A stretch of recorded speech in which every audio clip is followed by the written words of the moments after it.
سلامونه ملګرو خدای کې چې روغ او جوړه تاسو ټیکس ډاکټر چینل څخه تاسو زړه ته د شلنې ویډیو سره پرېږدي که تخم تاسو څنګه کولی شئ غیر فعال ملګري یعنی هغه ملګري چې تاسو سره هېڅ فعالیت نه کوي یعنی تاسو ته هېڅ لایک کمنټ هېڅ هم نه کوي نو تاسو څنګه هغه د منځه یوسئ کړو او دې وخت نه ضایع کوم خپل موضوع ته ډایرکټ ځم دا ګوره دغه به تاسو ته زه د ویډیو په ډسکرپشن کې درکړم تاسو به دا له هغه ځای نه ډاونلوډ کړئ کله چې ډاونلوډ مو کړه دلته ژبه راځي ملګرو فرسټ دی بعد له هغه نه ژبې نه وروسته بیا تاسو څه کوئ بعد له هغه نه تاسو ته لوګین لیکل شوی دی ملګرو تاسو وینئ دغه لوګین باندې به کلیک وکړئ ملګرو دا چې دی اپډیټینګ کله کله تاسو ته راځي وارخطا کېږم ملګرو بیا به تاسو راشئ لوګ مې چې کله کلیک مو وکړه تاسو به بیا دلته لوګین باندې کلیک وکړئ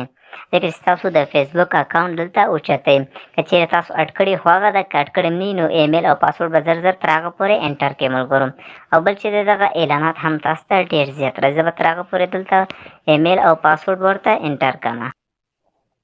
دا دی ملګرو دا څه لوډینګ کوي ملګرو نو بعد له لوډینګ چې دی ملګرو تاسو ته خپله صفحه د خلاصېږي درته تاسو به تر هغه پورې ویټ شئ ګوره دا لوډینګ پروسس په حالت کې دی نو تر څو د کمپلیټېږي نو تر هغه پورې به موږ ویټ شو ورته دا دی ملګرو دا بل تاسو ګوره اخري لیست ته واوښته ګوره دا کمپلیټ شو لوګین شو ملګرو ستاسو اکاونټ پکې وای دننه شو ته لوګین شو اوس به تاسو څه کوئ تاسو ته به زه دروښیم دا ګوره زما خپل رسمي نوم دی سمیع الله پوپلزی په نوم باندې دی ملګرو دلته به تاسو راشئ څه کوئ آل فیچرز باندې به تاسو کلیک وکړئ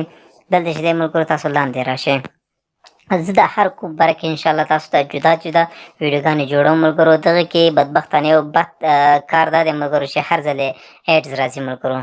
نو غیر فعال ملګري درته ختموم نور وروسته چې کوم طریقې د هغه په اړه هم تاسو ته زه معلومات درکړم ملګرو اوس به راشم اول به راشم دغه ته هغه ملګري چې غیر فعاله دي اوس به یې وګورو چې کېږي که نه ستاسو په مخ کې ګوره زه کوشش کوم چې هر کوم جدا جدا تاسو ته یې در وښیم هلته ملګرو تاسو به نور هېڅ سره هم کار نه لرئ ځینې ملګري په ده سره د ده سره وکاري دغه ایډس ډېر زیات راځي ملګرو بښئ نور دا ګوره دغه سره به ستاسو هېڅ کار نه وي ګوره ځینې ملګري په دې کې لاسوهنه کوي ده کې لاسوهنه مه کوئ ګوره یوازې راشئ دغه باندې کلیک وکړئ لوډ ډیټا باندې به کلیک وکړئ دا چې دی ملګرو ګوري هغه غیر فعال ملګري چې نه لایک کوي نه کمنټ کوي هېڅ هم نه کوي دا اوس وګوره ما سره دغه ملګري دي ګوره تاسو وینئ دلته دا نه ما ته لایک هم نه دی کړی کمنټ یې هم نه دی کړی نو دا چې دی ملګرو زما وی آی پي کسان دي د خاطره ډېر پکې زما استادان دي پکې نو د خاطره دوی لایک او کمنټ نه دی کړی د خاطره دې کې یو یا دوه کسه درته ریموف کوم نو ټول نشم ریموف کولی ځکه چې ډېر پکې زما استادان دي خپله نو دې کې به راشم یو چې دی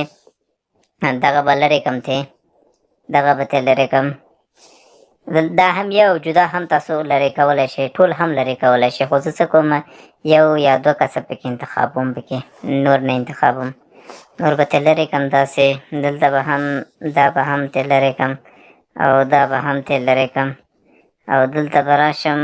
یوازې دغه دوه کسه به درته ریموف کړم ګوره ښه ستاسو په مخ کې ګوره کله چې دا وشو دلته به تاسو راشئ دغه اپشن باندې بیا به کلیک وکړئ ګوره سټارټ ریمووینګ تاسو په مخ کې اوس ګوره ته کومې چې ځینې وایي چې عملي موږ ته هم وښایه چې عملي کې دا کېږي که نه نو ستاسو په مخ کې ګوره دا عملي درته ښیم اوس وګوره یو ریموو اټ شو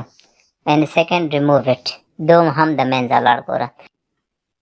دا د ملګرو ریموو اټ زما دومره ملګري ریموو شو ګوره ماته میسج بېرته هم راکړه ستاسو په مخ کې ګوره دا میسج چې راکړه چې دغه کسان ستاسو له هغه نه فیسبوک له اکاونټ نه ریموو شول ملګرو دا به داسې تاسو لرې کوئ ملګرو دا یې لومړۍ طریقه نور طریقې هم درته ښیم په راتلونکي ویډیوګانې کې